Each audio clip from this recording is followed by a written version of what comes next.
The mayor of TOYTOWN sat in his study at the town hall, waiting for Ernest the policeman. For it was the custom for Ernest to appear each morning before the mayor in order to report any particular happenings of the night before. On this occasion, he appeared rather later than usual and stood just within the doorway, fumbling with his helmet, his notebook, and a large sheet of paper. He coughed respectfully. Oh, good morning, officer. Good morning, Your Worship. I have to report that a very distressing thing has happened. I had a call this morning from Mr. Noor. I see nothing distressing in that. Mr. Noor is one of the oldest inhabitants of TOYTOWN. He may be rather untidy, but so would you be if you had to look after a lot of dirty animals. I don't mean that it was distressing that Mr. Noor called to see me. What I mean is that it was distressing what Mr. Noor called about. Then you should speak more clearly, officer. And what did Mr. Noor want? I have it on this sheet of paper, Your Worship. A hip, hip, hip, a hip, hip. Stop hip. it. Don't start cheering like that. What is it to cheer about? I wasn't cheering.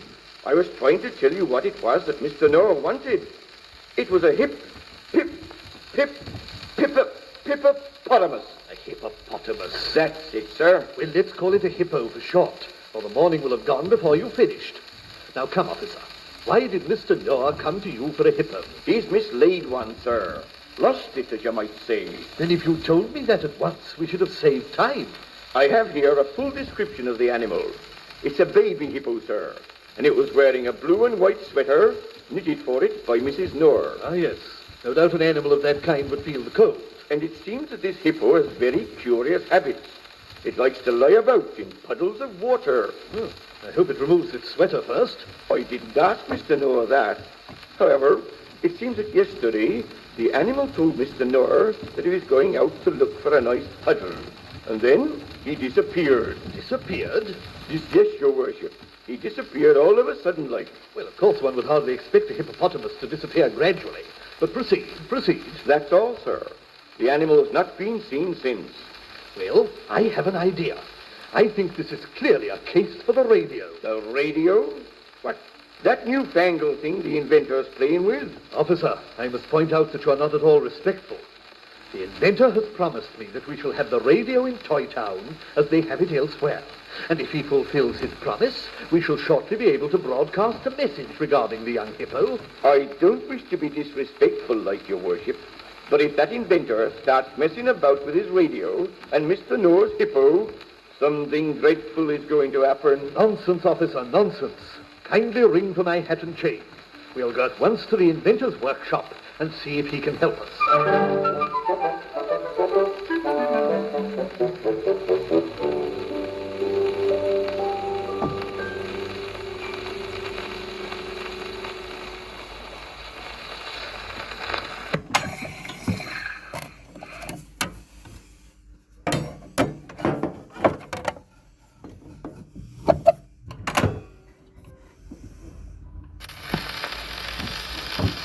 The inventor's workshop was strangely quiet, and not only the workshop itself, but the street in which it stood.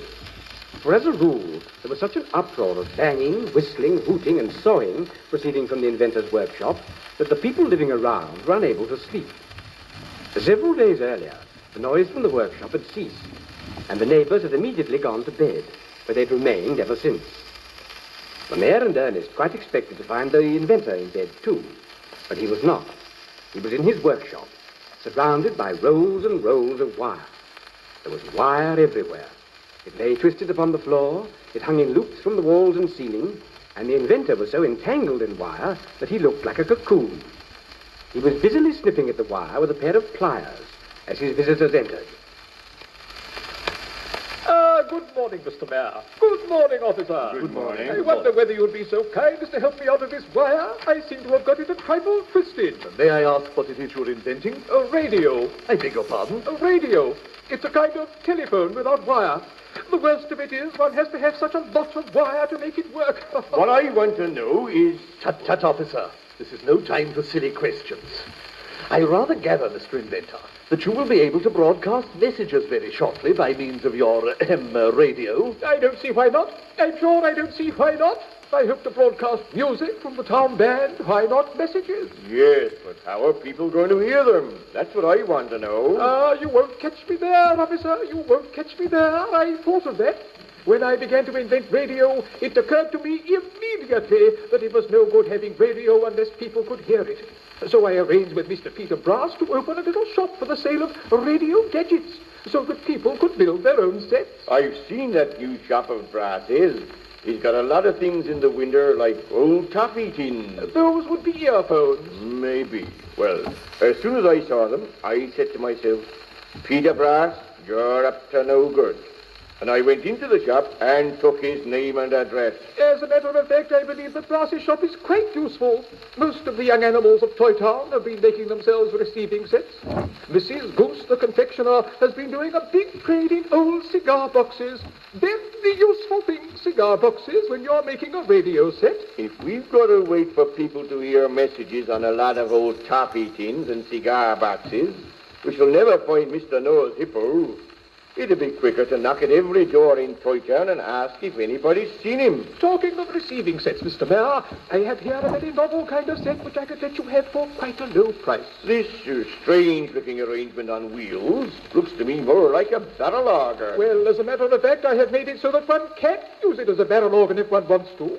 You see, if one doesn't like the music broadcast by the radio, one can always get the other music by turning the handle. That seems a very good idea, but why is it on wheels? Aha, that's what makes it a very special set. You see, this set is designed to receive two stations, TOYTOWN and Arkville. But if you get tired of the TOYTOWN program and don't care to turn the handle, you just wheel your set along the road towards Arkville. Then, when you get tired of the Arkville program, you wheel your set half a mile back, and then you get TOYTOWN again. It's very useful and convenient. It's what I call a portable set.